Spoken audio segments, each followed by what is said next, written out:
राज्यामध्ये दुधात 99% भेसळ आहे अशी माहिती नरहरी झिरवाळांनी दिली आहे। दुधामध्ये सोडियम क्लोराईड आढळलेला आहे। नाशिकमध्ये झिरवाळांनी 95 दुधांचे टँकर तपासले। राज्यात दुधाची भेसळ मोठ्या प्रमाणात वाढली आहे। अन्न व औषध मंत्री नरहरी झिरवाळ यांनी याचा खुलासा केलेला आहे।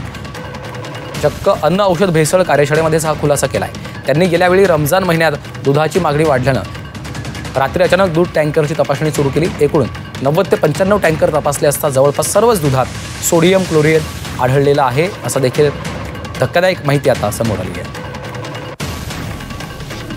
97-98 टँकर काहीतरी मी एका रात्री तपासले होते, तर त्याचे बऱ्यापैकी रिपोर्ट सोडियम क्लोराईडचेच सगळ्यात जास्त होते।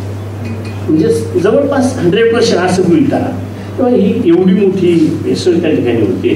आणि म्हणून आपण मंडळीने आम्हाला आमच्या विभागाला सहकार्य करावं आणि प्रबोधनही करावं।